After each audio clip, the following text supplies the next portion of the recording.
Alors, récapitulatif pour le départ en Auvergne. Pour le couchage, un sac, confort 0 degré. Voilà, il est un peu gros, un peu lourd. C'est pas le plus rentable et le plus intelligent à prendre. Je vais miser sur un truc lourd, mais qui coûte que 40 €. Ensuite, un petit matelas 50 par 190, si je me souviens bien. Il est très léger. Hop là. Je pense que si je fais ça régulièrement, j'investirai plus, à mon avis, sur un matelas gonflable, assez léger, assez compact. Parce que je pense que ça, sur de la roche, je vais le regretter. La tente. J'avais montré le montage dans un short. 25 €, ça se casse la gueule. 25 €, monoparoi avec une petite moustiquaire quand même.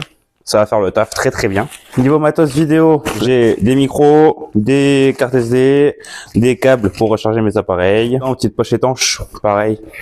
Électronique, batterie externe, j'en ai 2. J'ai la petite caméra aussi dedans à l'intérieur. Un petit trépied, histoire de poser la caméra que j'ai pas encore. Je vais acheter une vraie caméra en plus. C'est léger, ça prend pas de place.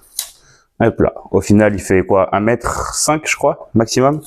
Ça me va largement. Le filtre qui se met dans ma gourde qui est ici justement. Ça se met à l'intérieur à la place de la paille. En plus de ça, à l'intérieur comme dans la vidéo l'autre jour, je vais pas le sortir parce que c'est chiant, un petit filtre à pomper. Là-dedans, sac spécial popote. Alors ça, je le mettrai pas là-dedans, hein. Je le mettrai à côté.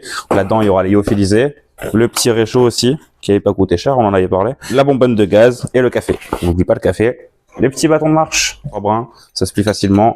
Pour les déplier, rien de plus simple. On fait comme ça. On va les foutre là-dedans.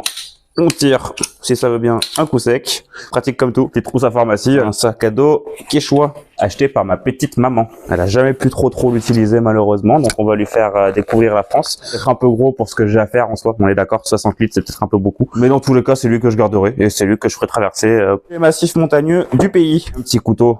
C'est toujours pratique, un petit couteau. En plus, celui-là, il est tout joli avec un petit loup dessus, là. Magnifique. Ma chérie qui me l'a offert. Le pare-pluie aussi, ça c'est important. C'est bon, j'aurai une petite doudoune aussi avec. Motorsport, parce qu'on est fan de voitures aussi, hein, normalement. Mon petit frère, il m'avait acheté en plus. Et il est bien parce que, il est un petit peu moumouté dedans. Il y a une petite doublure un peu velours dedans. Je sais pas comment vous expliquer, mais en tout cas, en plus de tenir de la pluie, il pourra me tenir un petit peu chaud. Hop, la petite frontale. Elle est claire comme le soleil. Voilà. Pour le soir, c'est parfait. Je pense qu'on a fait le tour. Si jamais vous avez d'autres conseils, des trucs que je prends trop, qui me serviront certainement pas, des trucs que je prends pas et qui m'auraient bien servi, eh bien, n'hésitez pas à me le dire. On est là pour écouter tous vos avis. Maintenant, il me reste plus qu'à caler la date et à prendre le large.